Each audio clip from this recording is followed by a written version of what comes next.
Narayana namaskrityam naram chaiva narottamam devim saraswatim vyasam tato jayam mudiraye. Om namo bhagavate vasudevaya.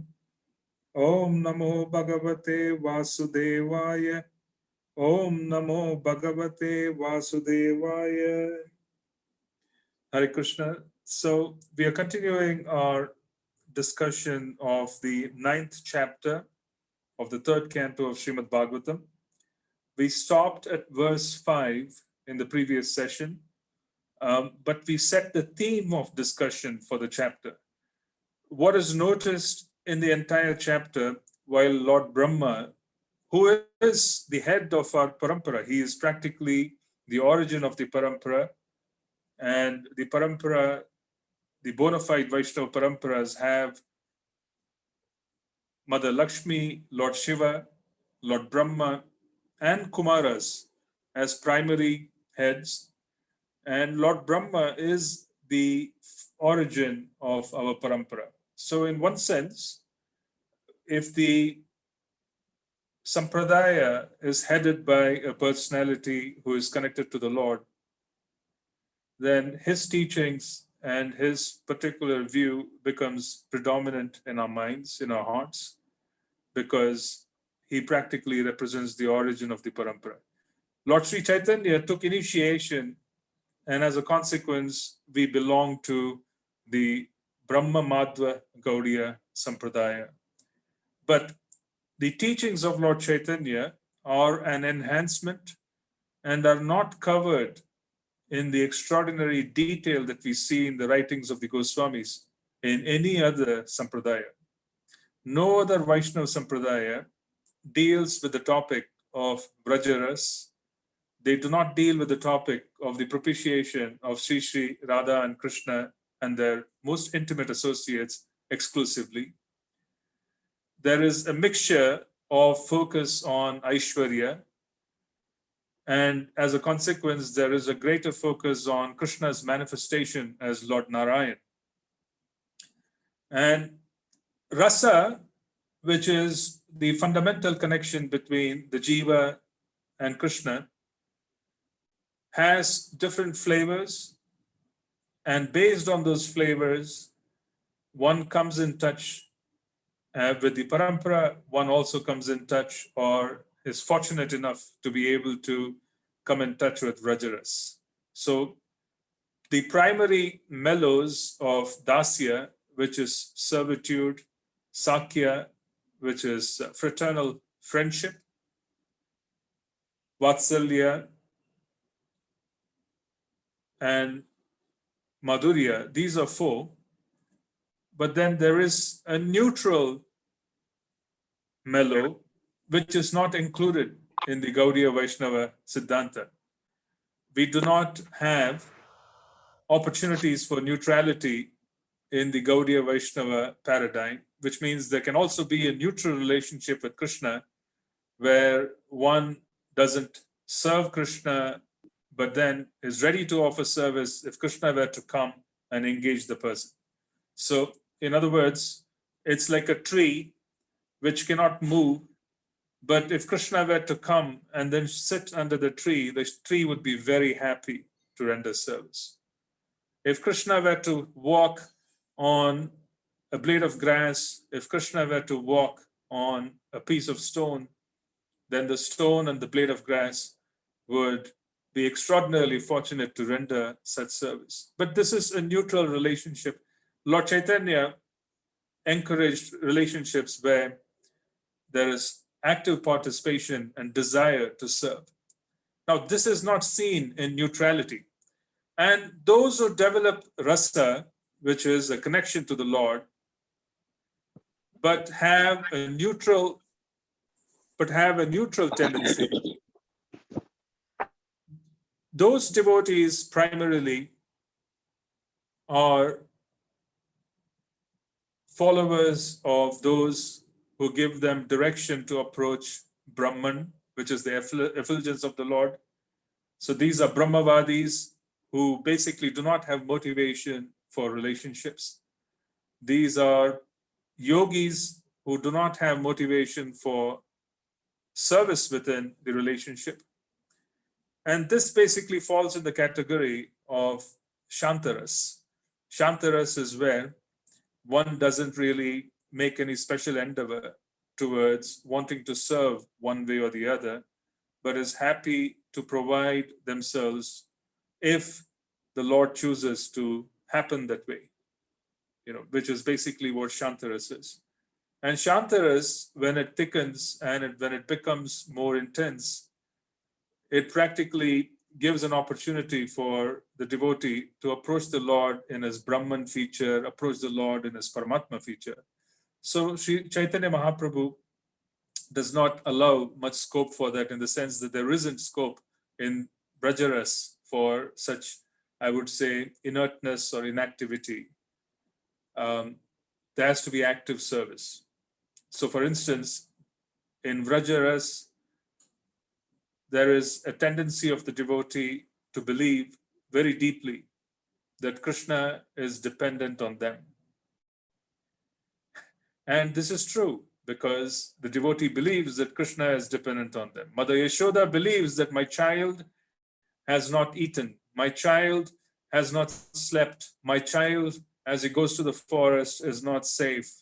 So there has to be some active endeavor to protect my child. This is basically the mood of the Vrajavasi. And this is basically the mood of worship taught by the Goswamis and Lord Chaitanya, where we internally are in the mood that Krishna is dependent on us.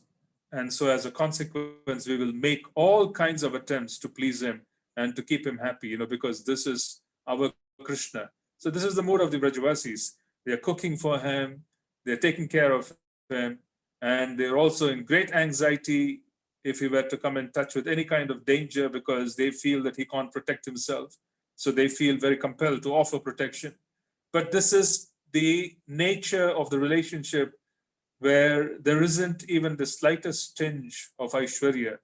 There isn't the slightest tinge of confusion that Krishna can take care of himself, because that would interfere with Vatsalyaras.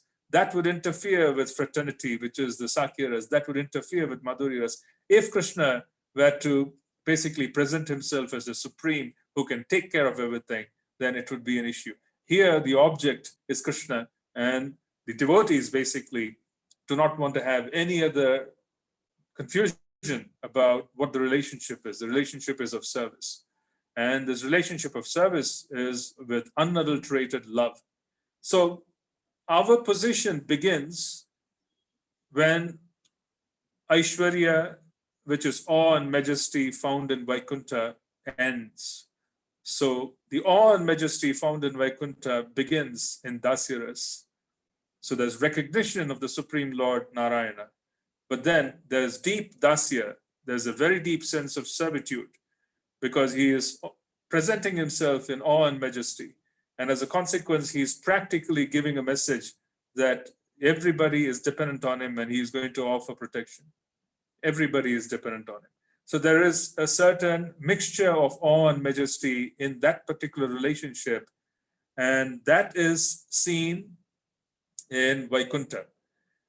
However, when the influence of awe and majesty is removed from Dasyaras, that Dasyaras is the beginning of relationships in Vraja. So there is Dasya in Vraja, there's servitude in Vraja, but there isn't a tinge of awe and reverence, there isn't a tinge of awe and majesty. There is a great, great need of wanting to serve. There's a great need for wanting to serve, but in the mood that Krishna needs our service because he can't do without us. And this is love.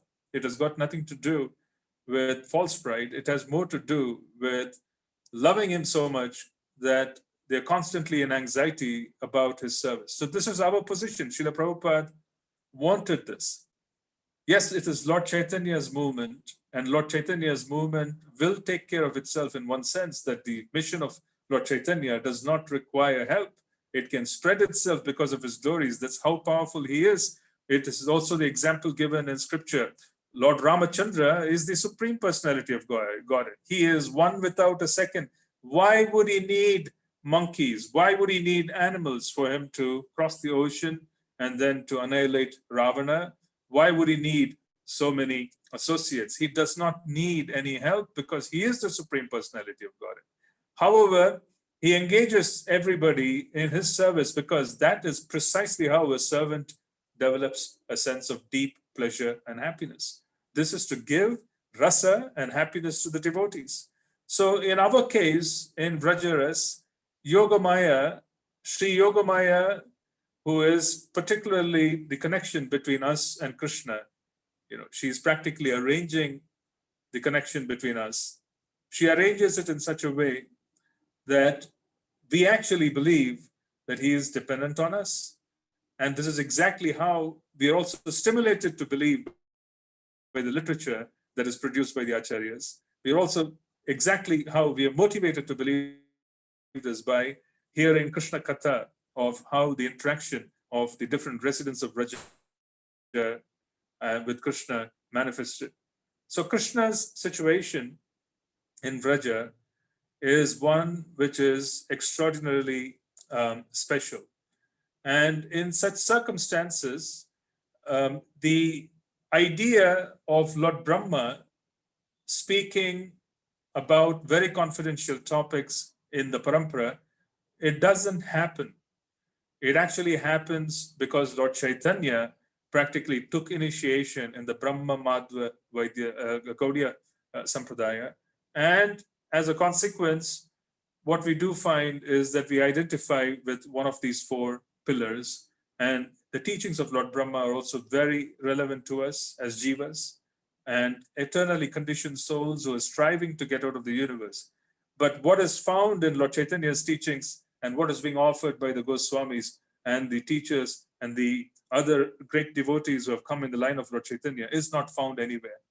This detail of Vrajaras, this detail of the very specific aspects of prema are not found in such great detail, and there isn't a very systematic plan to attain this either in any other sampradaya. There are definitely devotees in other sampradayas who have such mellows. So the Sri Sampradaya has two alvars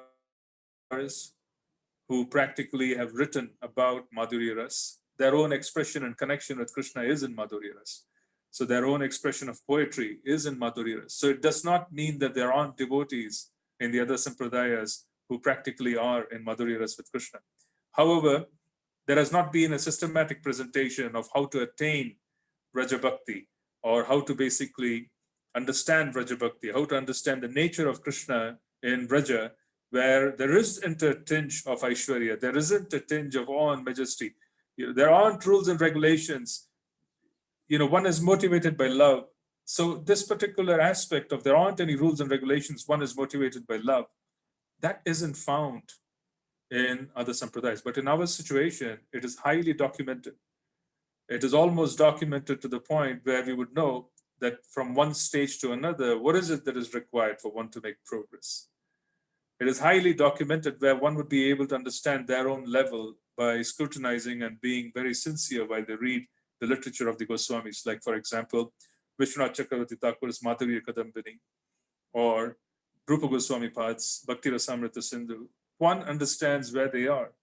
It does not mean that there is an exact, I would say, copy of the experiences because different devotees have come with different levels of maturity. So we are similar, we are not the same.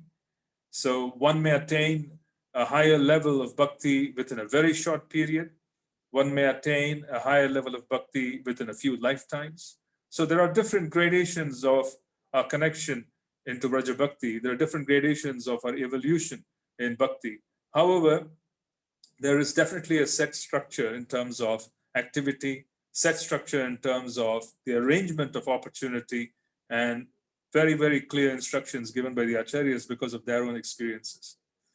One can practically have a litmus test to determine their dedication.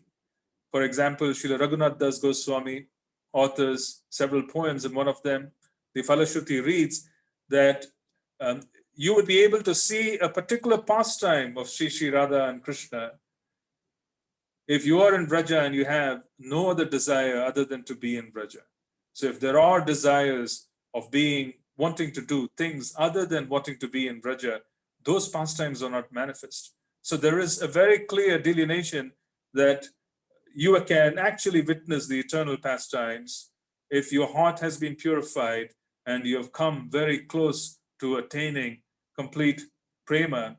You would be able to see this particular pastime. So this is basically a very, very bold litmus test for devotees, where they don't need to speculate on their advancement. They should be able to experience what's written in the scripture, because our devotees, our acharyas, our predecessors have given benchmarks. So this is very important for us to understand, that ours is a very highly managed, highly documented experience. This is not sentimentalism. So one can't pretend to be in any particular position. One has to be able to internally understand where they are as they make progress, or with the help of those whom they completely trust and who are senior to them, so that they would be able to give them direction. But this is the real deal. This is not fake. This is not made up sentimentalism. This is real because it's extraordinarily well documented. So there's so much to look forward to if one were to simply dedicate themselves to the process of bhakti. There's so much to look forward to. There really is so much to look forward to. This is not superficial. We can't really do anything superficial in this world. You can't be superficial in your workspace. You cannot be superficial in your professional environment, because obviously that would get us canned. Yeah. But you can't be superficial in bhakti either. You cannot be superficial in the aspect of pursuing such a lofty objective. One needs to have a very, very sincere desire to reach the ultimate goal. One needs to be able to also be able to offer prayers, to be able to tell Krishna and the predecessor acharyas that they may do whatever they please, but please help me. I want to get to where I need to get to, because this is real. This is real. It's been documented. Srila Vishwanath Chakravarti Pad has documented this. Srila Rupa Goswami has documented this. All the Goswamis have documented this. And Srila Prabhupada has practically given us a set of rules and regulations where we would be coming in touch with the highest potency and the opportunity in Vraja in a very regulated fashion. And this is done to protect us. He has given us a foundation, so we would be extraordinarily well trained in being able to approach this very lofty topic, which is missing in the Vaikuntha Lokas. It is no accident.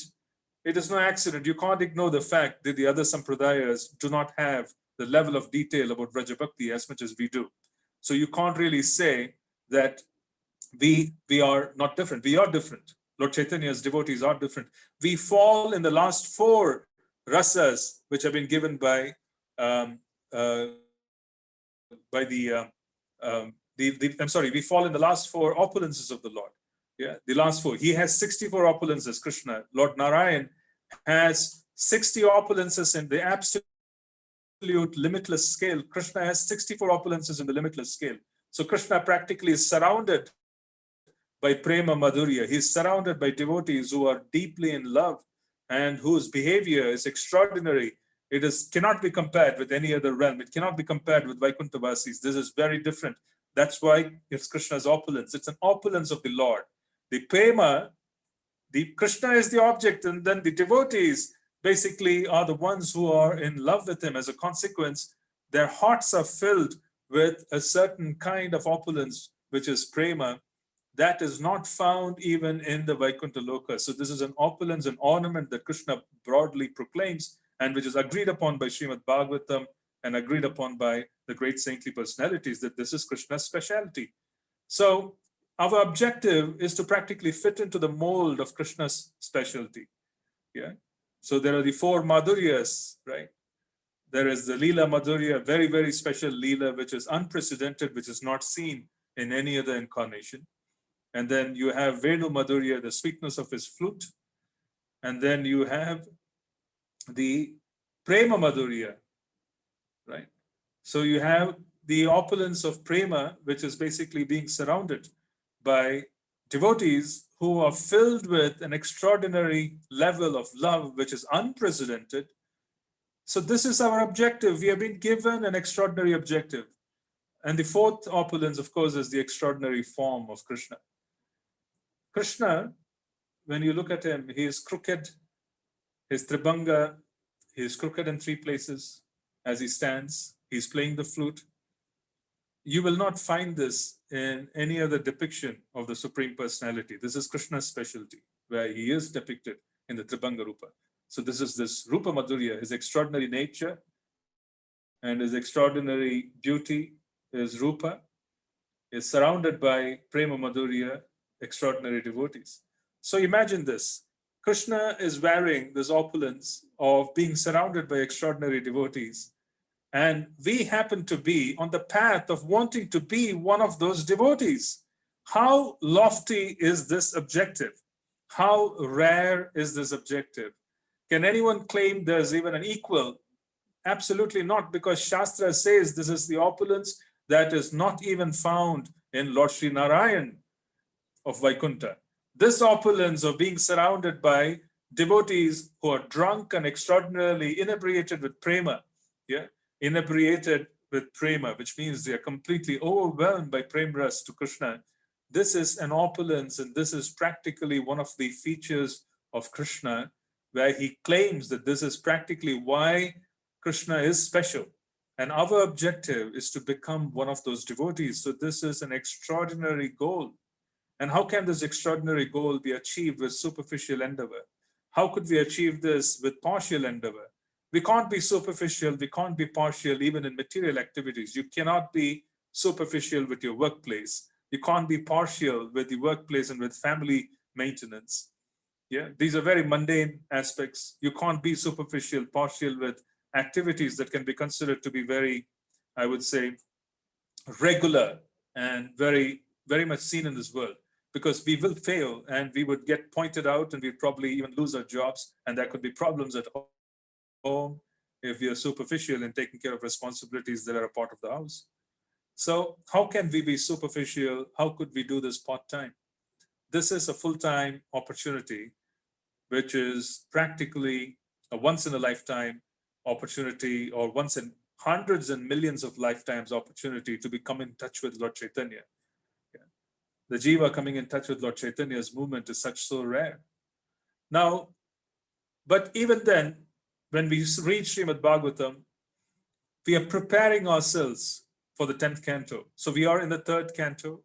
We are preparing ourselves for the 10th canto, because by reading the prayers of Lord Sri Brahmā, who is offering prayers to Sri Garbhodaka Sai Vishnu, we would have an understanding and we would have the opportunity to remove certain glitches, certain aparads that we could eventually commit during chanting of Nam. So we have said this before, the remaining 9 cantos are going to remove aparad. They're going to educate us on who is Krishna, his expansions, ultimately bringing us to the point of helping us understand the 10th canto. They would remove aparad. They would educate us on who Krishna is. Because Nam aparad starts with Vaishnava aparad, but then eventually, because of Vaishnava aparad, there's philosophical distortion, and there's a misunderstanding, and there's misbehavior in terms of what ought to be done and what not ought to be done. So this whole concept of taking us from one canto to another and bringing us to the 10th canto is to eliminate Nama Aparad. Because ultimately, when you talk about prema, it is prema nama. Chanting Harinam in prema is the objective of those of us who are connected to Lord Chaitanya. This is a singular objective. We don't have multiple objectives. We do not have any other goal. This is the only goal, to chant Harinam in prema. The 10th canto is where prema ras flows fully, where it's unobstructed by Aishwarya. It is unobstructed by any kind of opulence or obstruction that is found in the Vaikuntha Lokas. But before we reach the 10th canto, there has to be an education in approaching this very lofty topic. And as a consequence, the educational experience takes us from one canto to another, ultimately bringing us to the 10th canto. So we are supposed to be free of Namaprad when we come to the 10th canto. We are supposed to be free of philosophical distortions. We are supposed to be fully convinced of the nature of Krishna's names. We are supposed to be fully convinced of the opulence that's been given to us by Lord Chaitanya so freely. That's the whole objective, because understanding the 10th canto is extraordinarily difficult if we do not have schooling, which is achieved by the remaining 9 cantos, but schooling which is taught with great care by those who follow rules and regulations. So in the 9th canto, you have Lord Sri Ram's pastimes. So all the way from here, we go to Lord Ram's pastimes in the 9th canto, who was the other prominent human form of the Lord, human-like form of the Lord, and the behavior of the Lord while he was on the planet, the tribulations that he apparently went through, which was an arrangement of Leela, so that he could bring his devotees together and give them an opportunity to love him, and for them to experience the mood of service. So by the time we reach there, our own instincts for dasya, which is proper service as taught by the participants in the Ramayana, should have already occurred. So this is the objective. And then when we reach the 10th canto, we should start with dasya. We should practically be in an extraordinary mood of servitude where we are able to appreciate the idea of service. Because service doesn't come abhideya. Abhideya is bhakti. Abhida is bhakti. You can't have bhakti without love. You cannot have bhakti without surrender. As a consequence, there has to be love and surrender, because you can't surrender fully unless you're in love.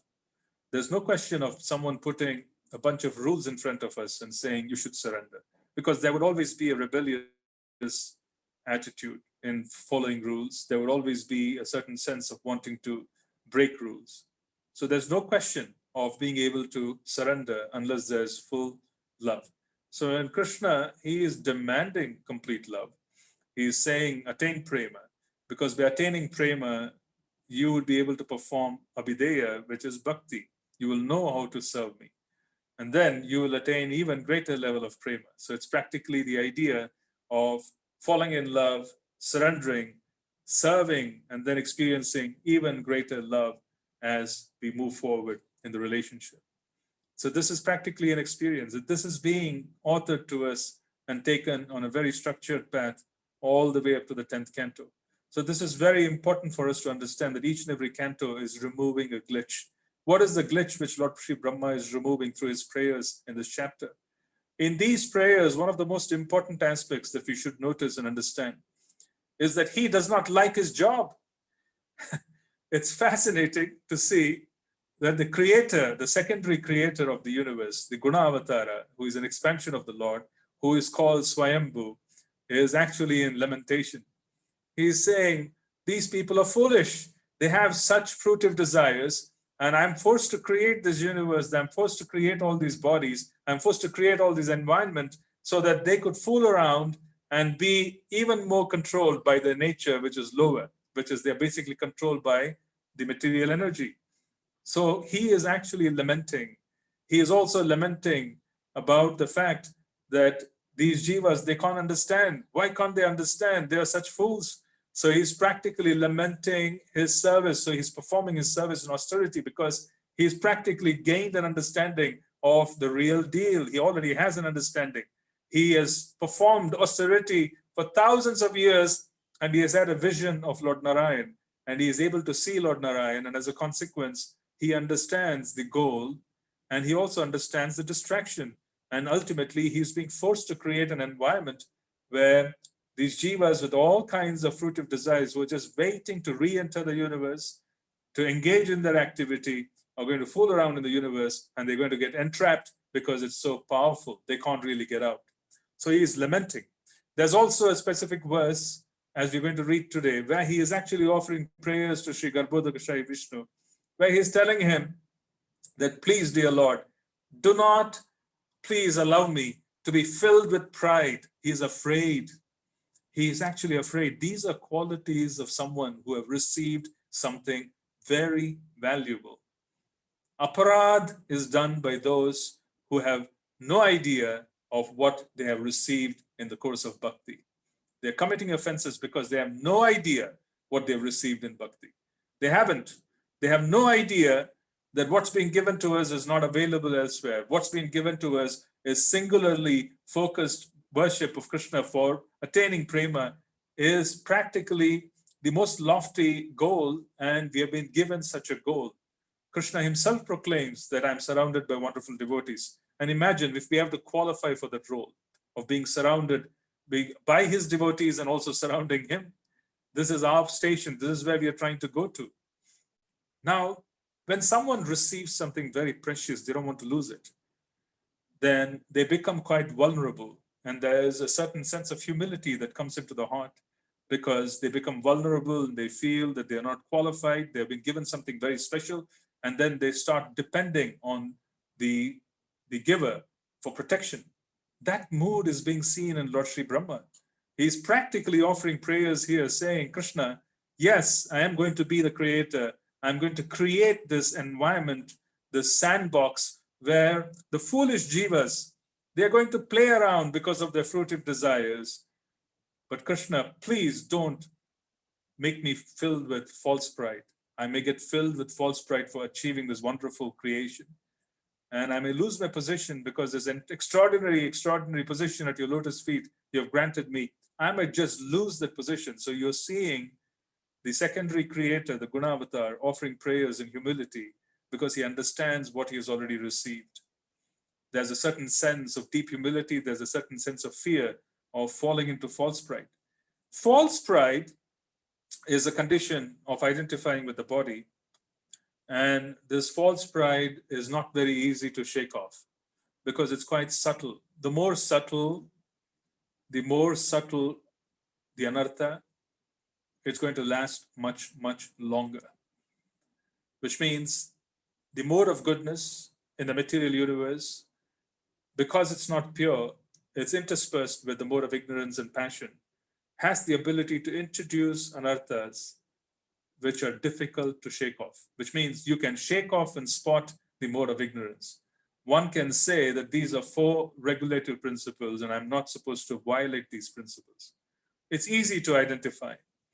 Yeah, one can identify principles if they are of a gross nature. You cannot identify issues that are subtle. And that's why prayers are extraordinarily important. And that's very, very important to offer prayers on a daily basis to Krishna so that what is subtle is also removed by coming in touch with his potency. And this is why he is offering prayers, because it's subtle.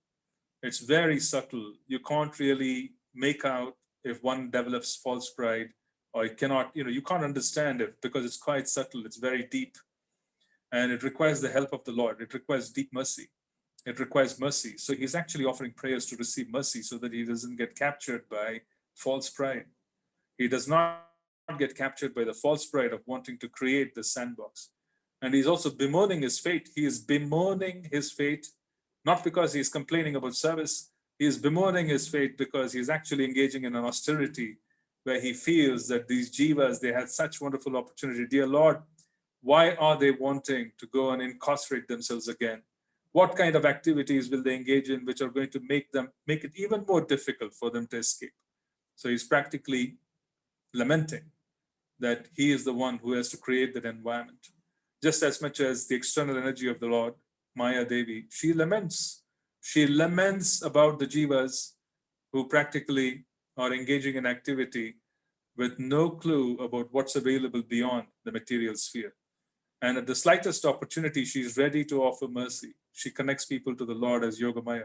Mahamaya transforms into the power of Yogamaya at the slightest opportunity because she is also lamenting, looking at her children, because she is the mother of the universe in one sense. Lord Shiva is the seed-giving father. Mother Durga is the mother. They are managers of the universe.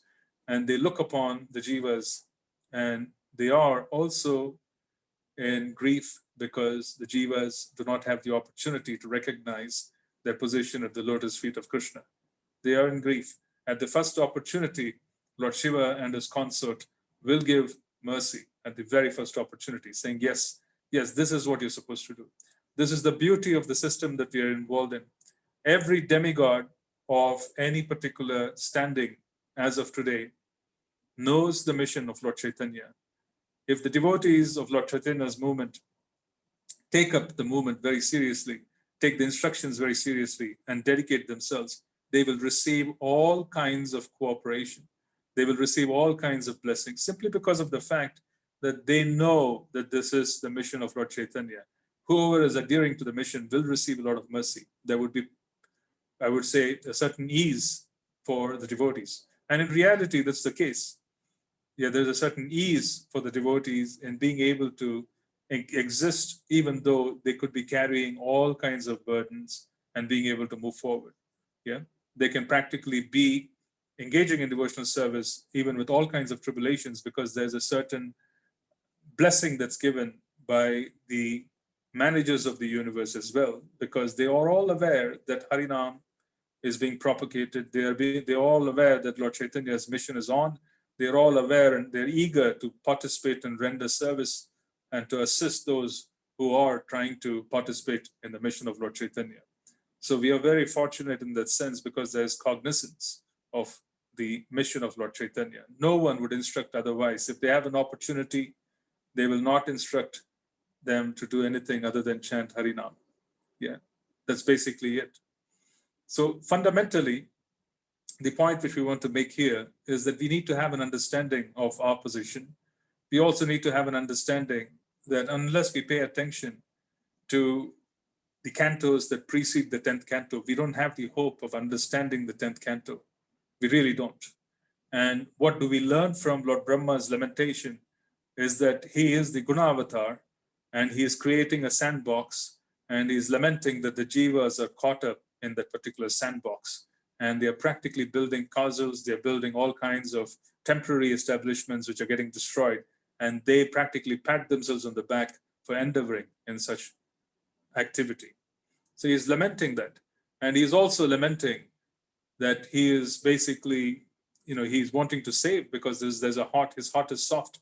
He's a Vaishnav. So he is wanting to save them. He is practically lamenting in the heart, saying, Krishna, how do we save these jivas? Because they are held by supernatural power, because they have done things, because they have initiated karma, the supernatural power, which means the rules and regulations of how the material universe operates, is capturing them. So if someone engages in some karma, the rules and regulations are supernatural, which means they're going to force that person to engage in something else. Yeah, which is practically a trigger, one trigger to another. Yeah. So Lord Brahma is practically lamenting that they are caught by something which is extraordinarily powerful, and they don't realize that they are incarcerating themselves. But there's also a statement that how do we relieve the jiva if he is caught in this particular paradigm of forces that are far more superior, because he is tatastha, he is minuscule, he is minute by nature. External energy of Krishna is vast and extraordinarily powerful. The jiva, if he comes in touch with external energy, can be very easily overwhelmed. How does one arrange for relief on a mass scale? We have to follow the precept of Lord Chaitanya. We need to carry faith in our hearts, and that faith should be able to translate itself into Harinam. It should translate itself into extending ourselves to feed the jivas opportunity to come in touch with Krishna Prasadam. Yeah. Golokher Premadan Harinam Sankirtan. But then what is Harinam going to dance on? What is the environment for the Shuddha Naam to dance on? Is the Shuddha Naam going to dance on restaurant food? Is the Shuddha Naam going to dance on food cooked by those who do not know Krishna? The answer is no. Shuddha Naam requires an environment where the tongue is purified. The tongue requires purification through Krishna Prasadam, which is why Srila Rupa Goswami Pad was very clear. He said, Seva unmukehi jihva adav. So if seva has to start, it has to start from the jihva. You can't start seva in any other platform. You have to start with the jihva, which is the tongue. So how can Premanam dance on a tongue which is contaminated by lust? How can Premanam dance on a tongue where the tongue has been exposed and the body has been exposed to lust? Yeah. Because if you were to look at a day, if there is one activity which predominates the day, in the life of the devotee, the practitioner. If one activity predominates the day, it is the fact that we ingest food. We eat several times during the day. So if there's one activity which can really modify our expression of love for Krishna, if there's one activity that can practically also modify our ability to chant, it is to ensure that there's adequate consumption of prasadam. I'm not talking about quantity. I'm referring to the fact that if there is seva of prasadam being done in any kshetra, any namahatta, any bhakta vriksha, please pay attention to that.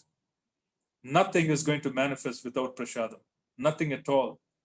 This is a demonstrated example where every festival which was celebrated from the time of Lord Chaitanya has such emphasis on feeding people very shamsu as prasadam because of the fact that prasadam carries the potency to practically remove and create an environment, remove the negativity and create an environment for Harinam to flourish. So if there are problems in chanting, if there are problems in japa, please pay attention to the fact that we could be exposing ourselves to food either that's not offered properly or that's being cooked outside but in restaurants. Yeah. This is basically how we should understand it. It's a very fundamental thing. Krishna consciousness is very basic in its application, but it's very powerful. It is so powerful that because it's basic, people, because of the complexity, people think that, oh, Krishna consciousness needs to be very complex. I need to understand this, and that. If you read literature of other types of accessibility of the Paramatma and the Brahman, it's very complex. In the Paramatma realization, they will talk about purification of the chakras, they will talk about purification of the nadis, they would talk about all kinds of mantras and postures and hatha yoga. You can't imagine how complicated it is in terms of them trying to simply come to the platform of goodness. But our literature, we don't talk about such extraordinary detail about the subtle body. We refer only to the modes of nature. We refer to sattva, rajas, and tamas. We refer to foods, in sattva, etc., so that we could be helped. The point I'm trying to make is that it's very complicated to purify things. It's very complicated, but it is extraordinarily easy in Krishna consciousness because all we need to do is involve Krishna. It's a very simple thing. The real issue is that we have become very complex in our thinking because there's a certain level of complexity in our application of intelligence. And as a consequence, we constantly think that there has to be something extraordinarily done outside of Krishna consciousness to bring Krishna consciousness. The fact is, there might be a need for us to be intelligent to present Krishna consciousness. However, the basics remain. The basics remain and they're very strong. And this takes realization. This takes years and years of chanting to appreciate that japa and ingesting prasadam is all you need. This is what Srila Prabhupada practically demonstrated. He used to cook for the devotees and offer it and then feed them sumptuously and gave them japa to do and service to do. This is how he empowered the movement in the initial stages. He practically fed the movement. He practically fed the movement into its present state. He practically grew the movement through what we would call, as it is being fondly called, the kitchen religion. Yeah, our kitchens are very important. Devotees who cook in the kitchens are very special in the sense that they need to understand that they're going to be engaging in service, which is critical for that yatra to flourish. They cannot take their service lightly. They cannot. They cannot take their service lightly. Yeah, this is a very important service. Very, very important service. If they're chanting very nicely, they have the ability to give that particular mood into the prasadam because Krishna would accept it. And then this could be passed on to others who are consuming it outside. So please, if you are in the kitchen, please understand that you are practically embarking on the first opportunity of seva for the jiva. The first opportunity of seva for the jiva is practically the jihva, the tongue. The tongue being purified is so important. So that's where we need to start. This mass culture of breaking down the supernatural hold of Maya on the jiva because of their own karmic activities can be broken by Harinam and distribution of prasadam. Now, you may package this in different ways effectively. You may package it in one way or the other. You could kind of do it in so many different ways in terms of ensuring that the jiva comes in touch without objecting to what's being given to them. I remember going back in history, our Guru Maharaj, His Holiness Bhakti Tirtha Maharaj, he was engaging in a lot of preaching that was focused on devotees of African American origin, because most of my God family is African American. Gurudev was from the African American body, and as a consequence, he practically took upon himself a lot of responsibilities to bring African Americans into the fold. His early preaching during the early 90s was extraordinarily innovative. He crafted several ways in which the community was involved in or were interested in. And these were all very intellectual people. They were all very highly qualified.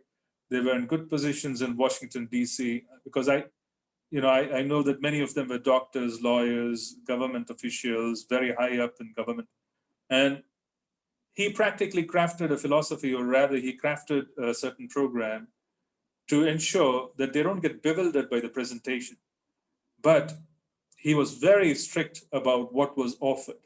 So there was very strict cooking of prasadam, but he used to be dressed in an African attire so that they feel comfortable in looking at him and they don't basically think that they're coming into something very Eastern, culturally shocking.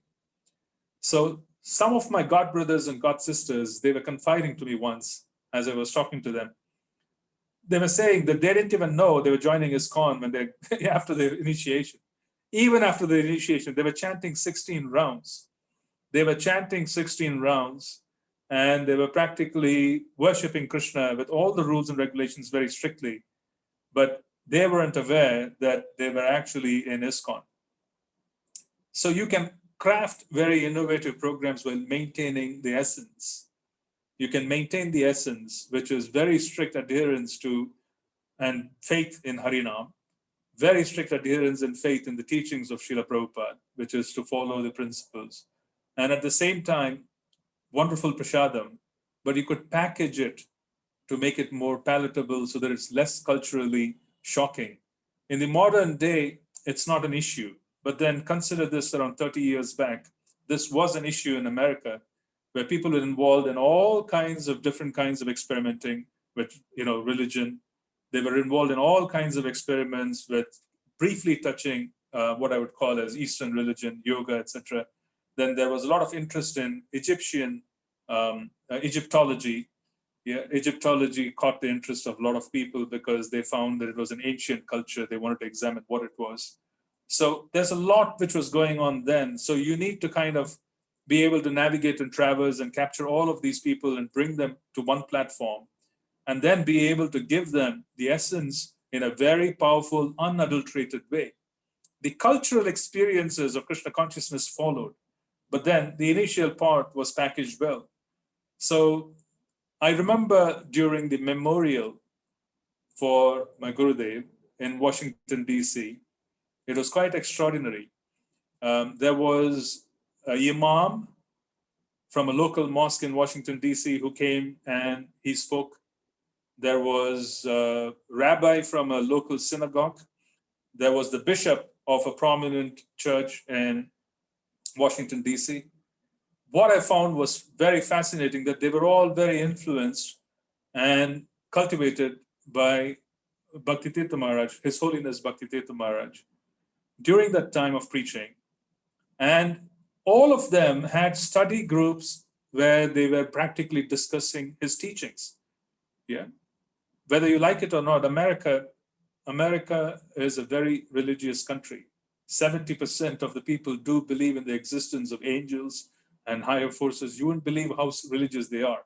Yeah, they are more religious than the Europeans. They're very religious, even though the external presentation of America is quite faulty, because we try to understand America through Hollywood and through the other, I would say, rock stars and so on. In reality, the average American is religious.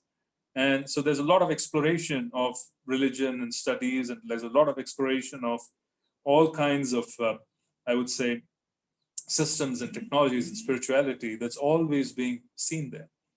And I was amazed to see that they had study groups in the churches, the synagogues, and the mosques of our books, of my Guru Maharaj's books specifically, because it is all packaged to deal with that kind of a group without culturally upsetting them. So we ought to understand that, yes, you can package things, but you must present Harinam, and you must be very strict with Prasadam and Harinam. If you were to do this, then any kind of congregation would have the ability to penetrate the environments. You would be able to give mercy, because then there wouldn't be this cultural barrier. Yeah, there wouldn't be. So this is basically how the program moves forward. This has been done several times. I was asked to speak in several occasions when I was in America, and one of my godbrothers practically arranged programs for me to speak, where there's large groups of yoga people and Westerners, practically white and black body. And one of the things I realized was I did not have to adulterate them. I didn't have to basically mix anything. I had to just speak the truth. I had to speak from the Bhagavad Gita. I had to speak from Bhagavatam. I did not have to modify my presentation much. Yeah. So what I'm trying to say is now it's much easier because they're exposed to things. They have been practicing all kinds of things. So it's somewhat easier for us to present ourselves, even culturally, as who we are. But if you focus on prasadam and if you focus on chanting, then we would go a very long way. So this is fundamental, very fundamental, because and we don't pay attention to it because it's too simple. But simplicity is Vaishnavism. This is practically what it is. And the realization that Harinam and Prasadam are all we need, this takes a long time for the jiva to understand. Please understand that even practicing devotees take a very long time to understand that all they need to do is to focus on the japa and ensure that Prasadam is done very nicely at home. This is all they need to do. It takes a long time for the practicing devotee. They think that it has to be very complex. They have to engineer something which is quite complex for them to succeed. It is not the case. It's very simple. Why am I even saying this? Because Lord Brahma is saying that the jiva is completely caught up in the complexity, and as a consequence, it's supernatural because they've already gone against material nature. They've arranged for their coming back. They're eager to get back into work, into fruitive activity. How do you shake this stupor? They're almost in some kind of a stupor. They are almost, in a kind of a hypnotic state because they are completely identifying with material energy in their body. How do you shake them out of this? This is practically Lord Brahma. He is the Gunavatar. He is lamenting because he understands the power of Maya. But then Srila Prabhupada writes in these purports that how do you shake this? You shake this by missionary activity. And what is our mission? Our mission is to cultivate prema in our hearts and to distribute the same prema to others. The closer we are to our objective, greater would be the instructions we receive in our heart. Greater would be the faith and greater the ability to share this faith with whomever we come in touch with. So this is very important for us to understand that each and every one of us is on a mission for ourselves and for the rest of the universe. It's the rest of the universe because Lord Brahma is talking about the universe. It is the rest of the universe. If there is any movement which is going to impact the entire creation, it is our movement. Because we are practically reaching out to jivas all through. The jivas who are in the Satya Loka, like great personalities, are coming down and participating in our movement. Yeah, they're participating in our movement for them to be able to be redeemed. So it's a very fundamental structure. The more we come close to the truth, the greater our ability to spread the truth. The greater the prema in our hearts, the greater the ability to give that to others. Yeah. What can we give if we do not have in the hearts? If our heart is empty, then what is it that we can offer? So it's quite natural for us to start charity at home amongst ourselves. It's natural for us to understand that we have to be charitable to ourselves first. Fill our heart with the glories of Harinam. Distribute Harinam and distribute prasadam. Be very sincere. There's no need for us to basically be afraid that it won't work. It has worked for millenniums, and this is the conclusion of our acharyas. Who are we to question their methods? What is our authority to think that there is a need for something else? Yes, the packaging can be done to present ourselves so that there aren't any cultural shocks, because cultural shocks are quite possible because people are used to certain kind of, action. They're used to a certain kind of, I would say, presentation. But these days, even that is not true. These days, they're exposed to yoga. There are trips that are being made to India. There are trips that are being made to Mayapur, to Vrindavan by those even for the first time, and you can see the excitement. So we can't even really say that we have a cultural issue. There was an issue in the 90s. We do not have that issue anymore. We don't have that. So this is the point we are trying to make, is that each and every one of us has the responsibility of a mission, which is what Srila Prabhupada is talking about in this chapter. Lord Brahma's lamentation that the jivas are in a stupor and they can't be shaken easily because they're caught by very superior, powerful, supernatural forces. That particular force can be subdued by Harinam because Harinam is the origin, that is Krishna himself. It can be subdued by Prasadam because Prasadam is Krishna himself. So we need to have that faith and we need to make this arrangement. We need to kind of go and do this, but then we also need to carry this in our hearts. And for us to be able to carry this in our hearts, it's absolutely required for us to be able to focus on our practice on a daily basis. Because we can't really go out to distribute something that we don't have. It's just practical. This is a very fundamental aspect of it. It's very practical. Packaging is a different part. Yeah, and that is something which has to be discussed very, very, very carefully. But even if you were to try to package something, you need to have the ingredients in place. That's why the more stricter practitioner is, with their own practice, the greater would be their ability to be liberal with the world. If you want to be very liberal with the world, you need to be conservative within yourself. The more conservative you are with your practices, the greater would be the realization to be how liberal and compassionate you can be with the world. This is what we are seeing in Lord Brahma's language. He is lamenting because he is Vidhi. He is the personified rules and regulations. He is practically rules and regulations. Lord Brahma is Vidhi. But he is lamenting. He is lamenting that the jivas are completely caught up. So the greater and greater our ability to be very conservative and strict in adherence to Shastra, the greater would be our ability to be very liberal with what is required outside. So that is a true Vaishnava. A true Vaishnava is who is very deep in faith and they're very liberal to the outside world. This is exactly what we are supposed to do. We are supposed to be followers in the footsteps of Lord Nityananda. We are not supposed to take others to task while being loose ourselves. The opposite doesn't work. What works is being very strict with yourself so that you can be very liberal with the outside world. So even before you try to package what's been given to us, which is so powerful, you're trying to package Krishna's opulence of prema. You're trying to package something which is considered to be not available anywhere, even in Vaikuntha.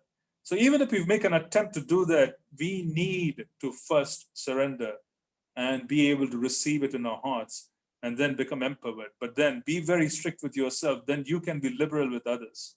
If you're not strict with yourself, then you will also be causing problems for others, which is basically the demonstrated principle of our acharyas. This is basically how they were. They were extraordinarily liberal, but they were very strict with their following of the principles. The Goswamis are very strict. They were very strict, but then they interacted with the villagers. They interacted with the kings. They interacted with the politicians of the day. And they were quite liberal in being able to give them advice. They didn't really beat them up saying, I'm very austere, so you need to be austere as well. They tried to give them Krishna consciousness wherever they could, in whichever way they could. So that facility doesn't come. The facility for us to be able to see what is required will not come unless we are very strict with our practices. Very strict means not just imposing rules and regulations upon ourselves.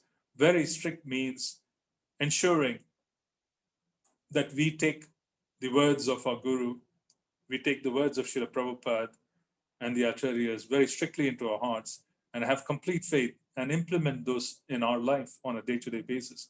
Then we become very powerful for us to be able to give, more and more and more to others. Yes, this is basically how it is.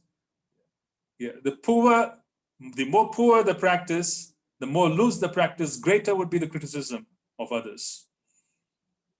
The deeper the practice, then greater would be the compassion, and as a consequence, greater would be a practice of being able to see what is it that I can do to save this soul. Not simply wanting to throw the book at them, but you want to bring them closer to Krishna. So that requires very strict practice. We need to become instruments of Srila Prabhupada. Yeah. So this is very important, which is what Sri Lord Brahma is talking about. Let's read the verses and we'll move further. We're going to start with verse 6 this week. We finished 5 verses. Let's see how far we go. I'm just going to read the English. When I read at home, when I'm preparing for the classes, I read the Sanskrit because Sanskrit has the ability to give us what we would call as a deeper connection, because Sanskrit carries emotions.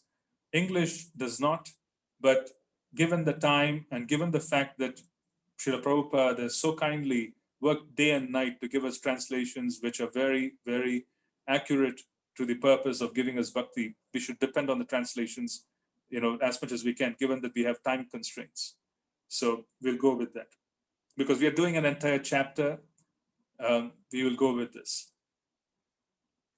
O my Lord, the people of the world are embarrassed by all material anxieties. They are always afraid. They always try to protect wealth, body, and friends. They are filled with lamentation and unlawful desires and paraphernalia.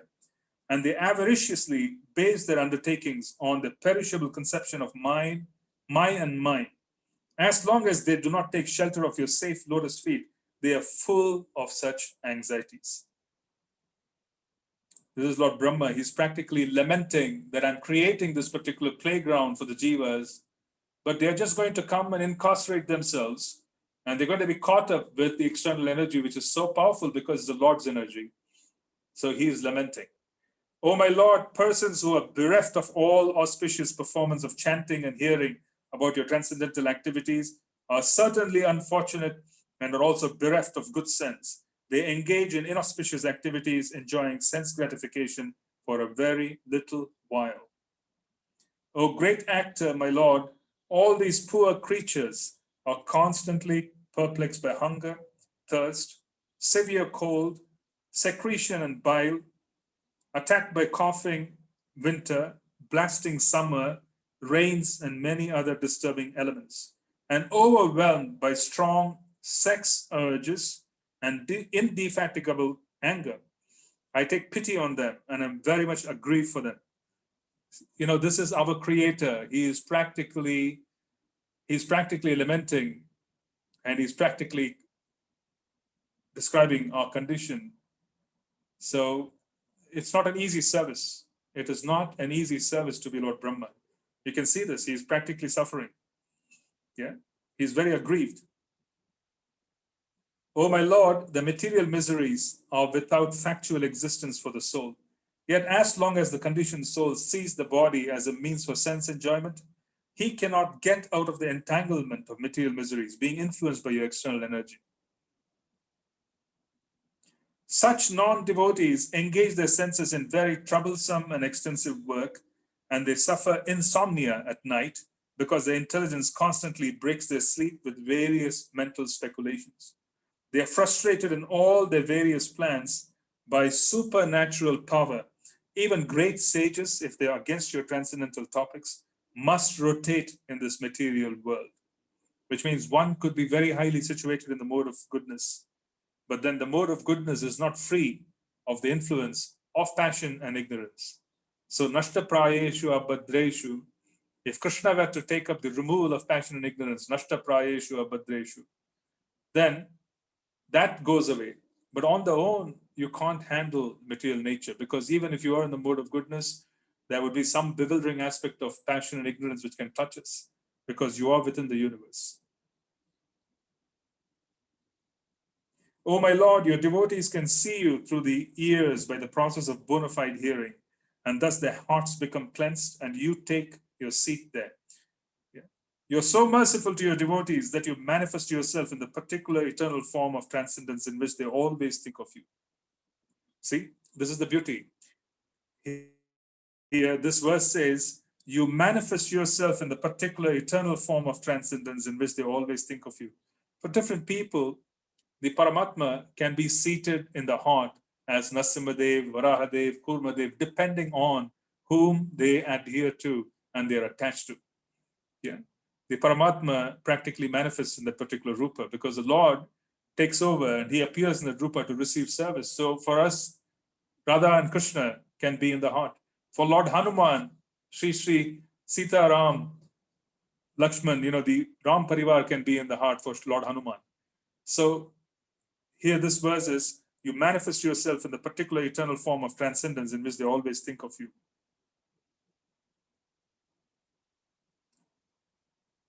My Lord, you're not very much satisfied by the worship of the demigods, who arrange for your worship very pompously with various paraphernalia, but who are full of material hankerings. You are situated in everyone's heart as a super soul just to show your causeless mercy, and you are the eternal well-wisher, but you're unavailable for the non-devotee. But the pious activities of the people, such as performance of Vedic rituals, charity, austere penances, and transcendental service, performed with a view to worship you and satisfy you by offering you the future results, are also beneficial. Such acts of religion never go in vain. So he's encouraging piety and he's discouraging the action of wanting to gratify one's senses. Let me offer my obeisances unto the supreme transcendence, who is eternally distinguished by his internal potency. His indistinguishable impersonal feature is realized by intelligence for self-realization. I offer my obeisances unto him, who by his pastimes enjoys the creation, maintenance, and dissolution of the cosmic manifestation. He is offering prayers to Lord Narayan. Let me take shelter of the lotus feet of him whose incarnations, qualities, and activities are mysterious imitations of worldly affairs. One who invokes his transcendental names, even unconsciously at the time he quits his life, is certainly washed immediately of the sins of many, many births and attains him without fail. Your lordship is the prime root of the tree of planetary systems. This tree has grown by first penetrating material nature in three trunks, as me, Lord Shiva, and you, the Almighty, for creation, maintenance, and dissolution. And we three have grown with many branches, therefore I offer my obeisances unto you, the tree of cosmic manifestations. People in general all engage in foolish acts, not in the really beneficial activities enunciated directly by you for their guidance.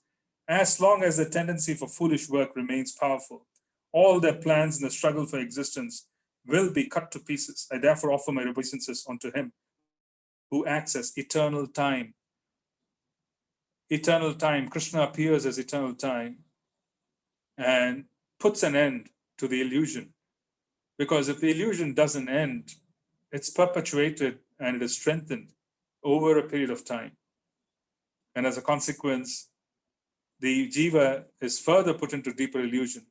So here, obeisances are being offered by Lord Brahma to the time factor, which ends the situation of the jivas, which is required because it is inauspicious. If you can't fix your time here on the planet, then they see that if there's too much more of ignorance in the planet, they bring certain changes, and those changes themselves bring people back to, I would say, sobriety. If it's kind of, you need a little experience for people to be a bit sober, and that sober condition comes due to the time factor.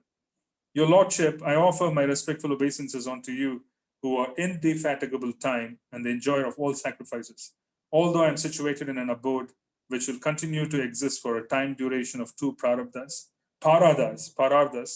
although I am the leader of all other planets in the universe, and although I have undergone many, many years of penance for self-realization, still I offer my respects to you. O my Lord, by your own will, you appear in the various species of living entities, among animals lower than human beings, as well as among the demigods. In perform your transcendental pastimes, you're not affected by material contamination. You come just to fulfill the obligations of your own principles of religion, and therefore, O Supreme Personality, I offer my obeisances unto you for manifesting such different forms. Okay, so I'm going to stop here. We are in verse 19. Next week, we'll continue with verse 20 and then conclude the chapter. But we are continuing to understand our Sampradaya Acharya, Lord Brahma. We are trying to understand the suffering that he is going through because he's engaging in this austerity of creating a station. He's engaging in this austerity of creating a structure which is going to allow for further incarceration. He's worried. He is worried for the children, the jivas. He is really worried because he is practically creating an environment which is dangerous. Yeah. So he's offering prayers and he's also requesting the Lord to relieve him of false pride. And we also have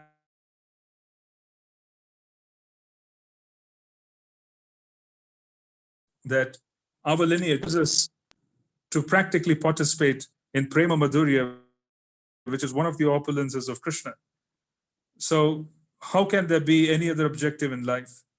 And we also spoke about Seva Unmukhehi Jihvado, which is the fundamental preaching, because if we don't have faith in it, we wouldn't arrange it for others. So we need to experience and focus on proper prasadam and proper chanting. And as a consequence, then we have the ability to share that faith with others, because we need to gather prema in our hearts. When prema flourishes in our hearts, then we have the ability to distribute it. So it's our duty for us to ensure that our hearts are filled. Then we have the ability to give, because with an empty heart, what is it that we can offer? So that's the other point we want to also bring forth, that we are in a very, very important, tricky position. We have to be careful about what we do. So I'll stop right here and I'll take your questions. And I have about 15 minutes. So if there are questions, we could go for another 15 minutes. Hare Krishna, Prabhu. Hare Krishna. Hare Krishna. Are you able to hear me, Prabhu? Yes, I can hear you. Can you hear me? Yes. Yes, I can. Okay. Yes. Thank you for the wonderful points you put forward. Just a couple of things that came to mind. One of the things I heard in a lecture a couple of years ago was about shelter. And one of the things that was mentioned was the only protection in this age of Kali, the only protection is the holy name. There's no other shelter but the holy name. So we can guard ourselves with like material opulence to prevent us, being material things to prevent us from falling foul of Kali Yuga and the material world and things like that. But really, the only shelter is the holy name. Srila Prabhupada gives the example of this cocoon. So we can, the silkworm creates such a cocoon that it cannot penetrate the outer wall, so it cannot fly like a butterfly and come out of the cocoon itself. And like this, we can actually create such a cocoon not in this material world that we cannot actually come out and actually partake in real spiritual activities and try to please Krishna.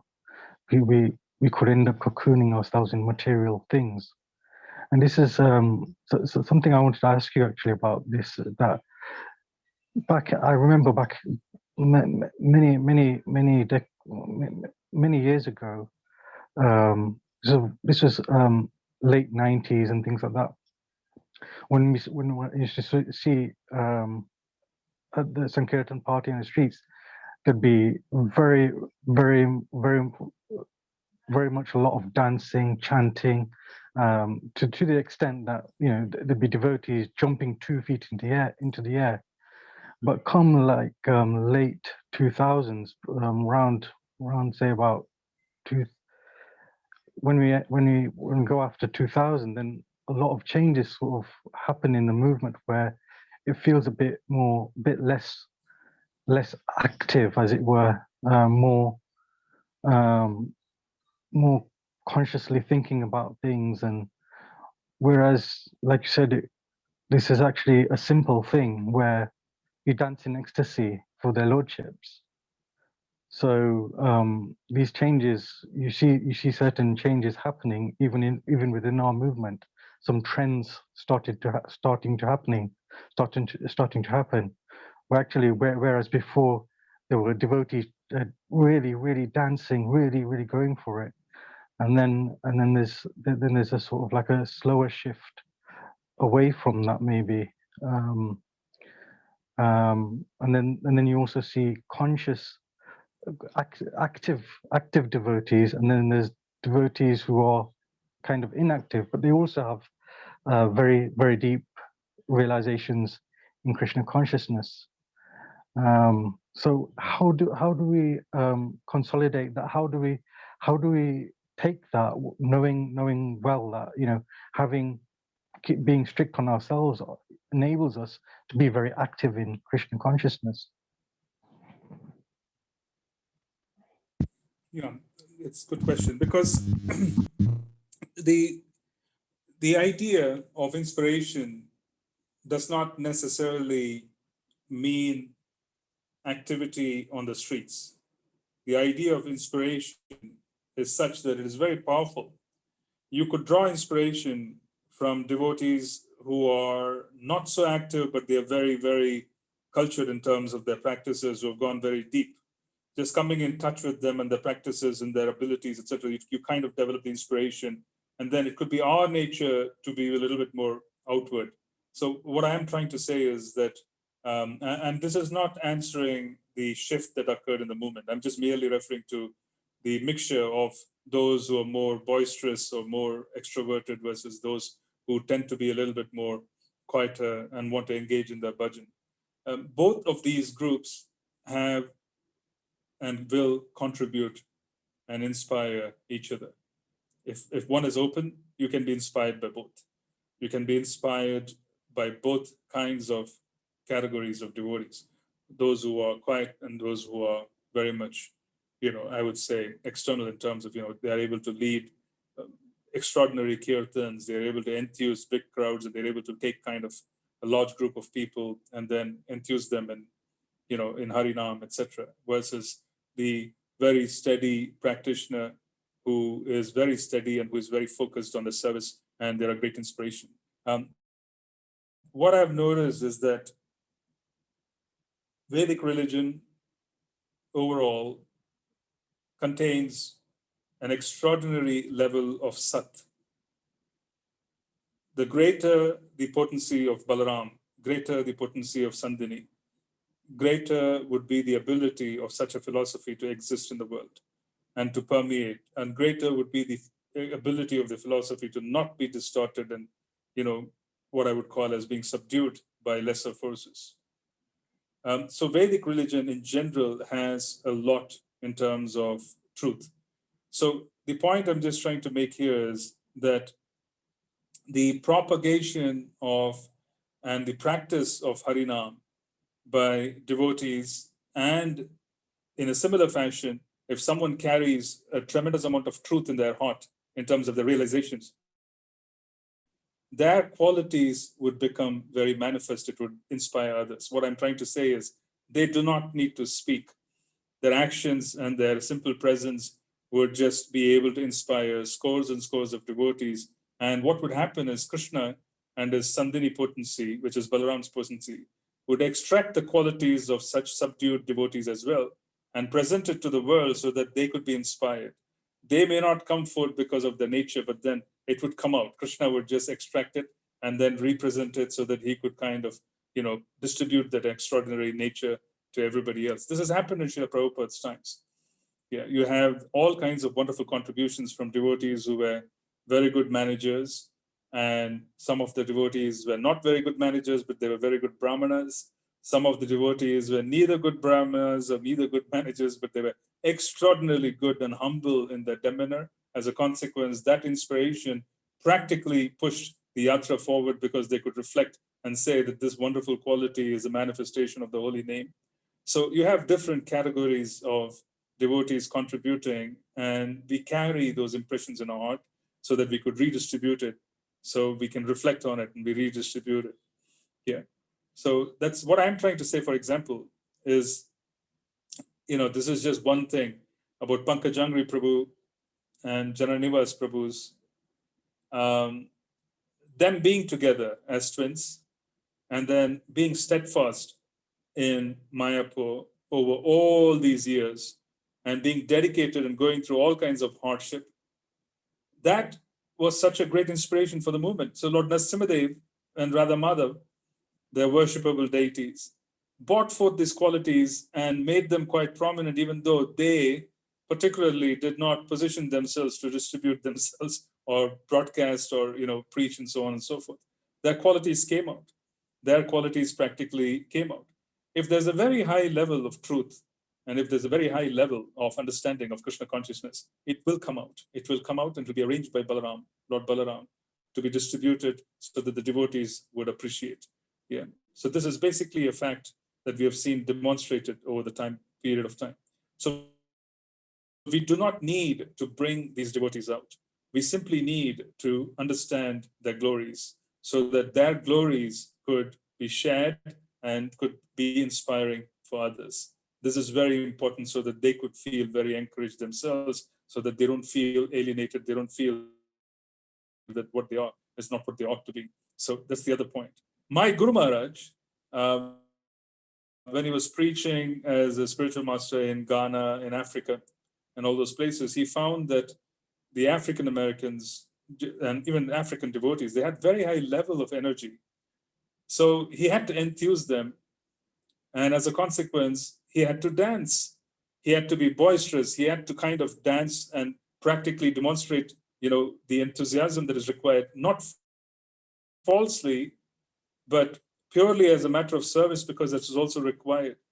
In reality, he is quite introverted. Nobody knows the fact that His Holiness Bhaktitirtha Maharaj, as a personality, is quite introverted.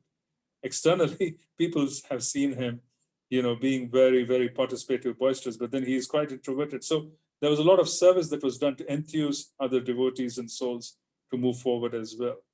But there could be devotees who are not very keen, but they will inspire us by their service. If we keenly observe their interactions, their steadiness, and their ability to do their japa, etc., that practically would also be a great inspiration for the yatra. How does one combine all these features in a yatra? So you have these external active devotees who want to preach, and then there are these practitioners who are quiet, but then who are steadily going on for many, many years, which in itself is a great accomplishment. How does one bring all of this together for collective inspiration? That's the responsibility of leadership. Leadership of any yatra has to be able to inspire collectively. They need to be able to extract these wonderful gems from the congregation so that others would benefit from their qualities and would flourish by understanding that these devotees also exist, so that nobody gets minimized, but everybody gets appreciated for who they are so that they can be who they are. Unless there is a need to kind of change someone's nature, there isn't what I would call a necessity. There are many who practically would participate as they advance in things which they do not really appreciate, but then that's what they want to do to serve Srila Prabhupada. So it happens, but for most part, we should be able to appreciate wherever people are and to encourage them. But inspiration always starts with those who already feel that they're convinced that Harinam needs to be done. They're convinced that Prasadam needs to be distributed. They're convinced that this is exactly how things should be done because they work for me. They work for me as a consequence. It will work for the world. Krishna belongs to everyone. Lord Chaitanya's religion is just one religion. It is common for everyone. This particular conviction, if it is there, then the distribution occurs. Now, to answer as to what happened in 90s versus 2000, there's definitely a shift. There's no doubt about it. We shifted. The movement was going through, I would say, transformation. I would use that word. It was going through transformation. It was a very young movement, and it was very young. And as a consequence, a lot of steps were taken, and certain steps worked out, and some steps just were not working out. And they basically had to learn from those missteps, and then they had to consolidate. So for us, I think it was a period of consolidation. And then when there is such a period of consolidation and introspection, the movement itself becomes a bit introspective because they tend to reflect on what went wrong more than what was good. then it requires a rejuvenation of what is good by those who have experienced the good. So we'll again be going through a cycle of more Harinam and more participation. This is Lord Chaitanya's plan. I hope this addresses your points. It was an extended answer, a little bit more than what I envisioned. No, brilliant. That's excellent. Thank you, Prabhu. That's wonderful. Thank you very much. Hare Krishna. Thank you. Hare Krishna. I'm going to take a couple of questions from chat. My question today is, when Lord Brahma is feeling so sad for conditioned souls and understanding how they get trapped, then how is it that sometimes he too forgets? Is it to show that Maya is so strong and the one needs to be very cautious? The answer is yes. Regardless of who we are, if we are in material energy, Krishna's material energy is so powerful because it is Krishna's energy that it can overwhelm Lord Brahma himself. That's why he's offering prayers and he's asking for Krishna's protection. He's wanting shelter so that he doesn't get trapped by false pride and fall down. Yeah, Maya is very strong. That's why there's a need to be cautious, and there's a need to be together with devotees, and there's a need to be, I would say, offering prayers on a daily basis so that we don't fall down. Now, is Harinam, this is a second question, is Harinam and Prasadam all that is required? Should it be accompanied by good character, example, freedom from pride and anger, truthfulness, etc.? Or is this the case, as some of our teachers have told us, these good characteristics automatically develop in those who chant? The fact is that we need to begin with Harinam and Prasadam. When we sincerely follow the precepts of Srila Rupa Goswami, then what does happen is we come under the protection of Shastra, we come under the protection of the preceptor who made these statements. If he's saying, Seva Mukhehi Jihvado, Seva Unmukhehi Jihvado, Jihva is the first, then when we follow the precept, he actually gives us shelter. He says, yes, they are following my teachings. As a consequence, it's my duty to protect them. So in that particular context, Harinam and Prasadam is where we need to begin. And the more and more we do it, the better we would be. But in addition, we also need to come in touch with Shastra because it tells us what to experience.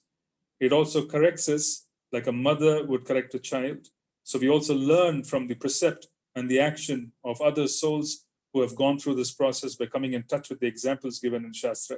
So we can form role models and we can kind of have an understanding that, yes, they have done this, and as a consequence, we should also do this, or this did not work out, so we should avoid. So that's also, it has to be done parallelly, which means good character and freedom from pride, etc., is definitely the result of chanting Harinam, because Harinam bestows one upon all good qualities. All good qualities come to one because of Harinam. However, we need to follow the entire process of coming in touch with Shastra, coming in touch with the association of devotees, and chanting Harinam, and honoring Prasadam, which is practically honoring the deity. Because when you honor Prasadam, you're honoring the deity. Which is why Srimad Bhagavatam starts with the deliverance of Sri Narad Muni. As a boy, he took remnants. That remnant of the transcendentalist was so powerful that he practically was able to manage his devotional service throughout his life, and he was able to chant, and he was able to manage. In the next life, he became Sri Narad Muni, who is empowered for bhakti. He is an avatar. Narad Muni, Sri Narad Muni is an avatar. He's empowered with bhakti shakti. He practically has the power of bestowing bhakti. That's why his presence is seen in all the scriptures right at the onset. In Srimad Bhagavatam, Sri Ramayana, you can see his presence in every important venture which has ever happened in the course of time, because he's motivating. But how did his journey begin? His journey began with the honoring of Prasadam of the Transcendentalists. They had honored Prasadam, there were remnants, so he accepted those remnants, and then those remnants became the foundation. He practically was purified because he came in touch with transcendence through the Prasadam remnants of other transcendentalists. It's very fascinating. So the Bhagavatam begins with that. We read about it right at the onset. Yeah. So it's quite important for us to understand that that's basically been demonstrated as well. Okay. So the other question is, if I'm understanding it correct, the subtle aparadas can go only by prayers. Are there any specific prayers we should do or chanting the Maha Mantra will eradicate them? We can do the prayers of Sharanagati. We can do the prayers given by Srila Narottam Das Thakur. We can offer all those prayers. Any one of those prayers are very simply written, so we could read them and understand them and offer it with the blessings of the Acharyas. And they would definitely assist in the subtle removal of anarthas. Harinam, of course, is the main process, but we should take shelter of those who have succeeded. Okay. Is there anything else? Any other question? I can take one more question. Hare Krishna, Prabhu. Yes, Haribol. Prabhuji, you said that it's a Chaitanya Mahaprabhu's movement and it will be taken care by Mahaprabhu like that. And Mahaprabhu said like in every village and town, my name will be preached.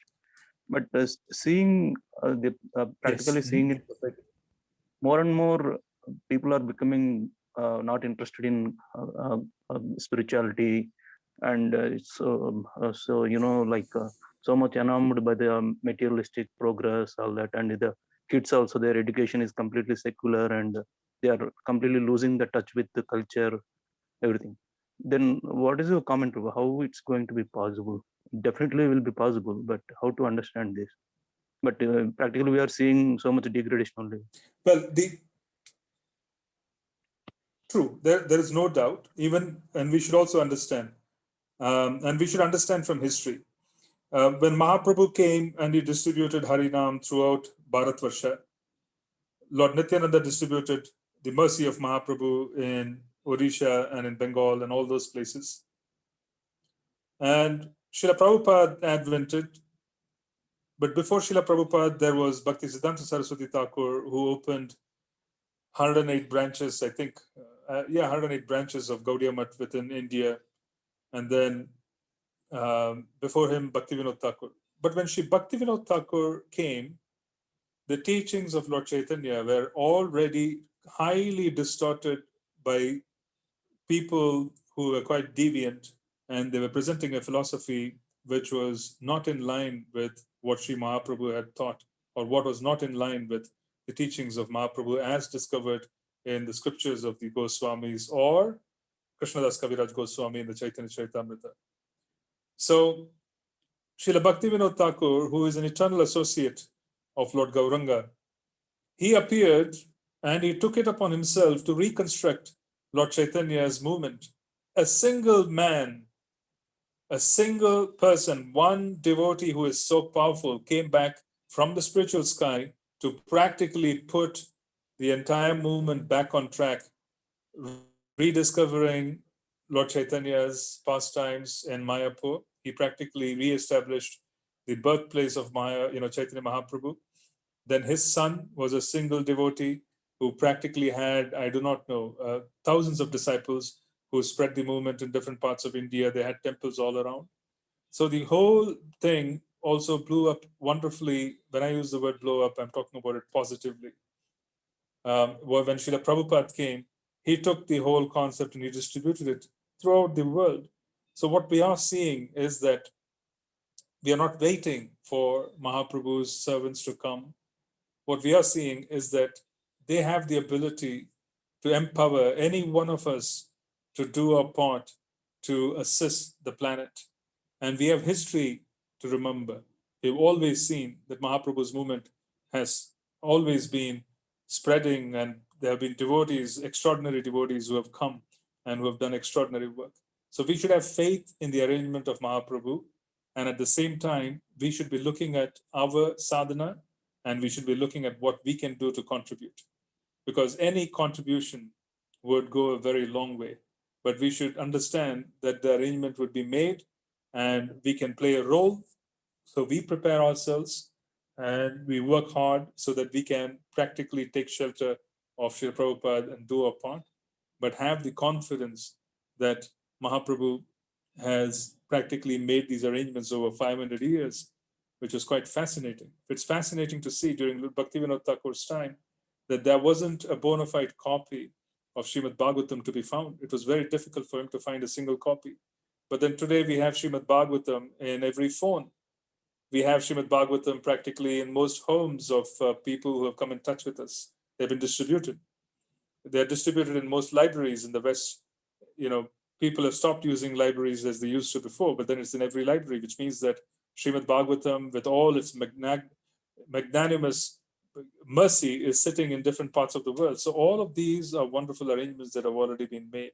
So we should be confident, but we should also work on ourselves so that we could be of some use. Yes, Prabhu. Thank you, Prabhu. Okay, That's true. so I think, sure. Sorry, go ahead. Thank you. That's true. Thank you. All right. So I think I'm going to stop here, and we will take the session next week. We will try and conclude chapter 9 of the 3rd canto.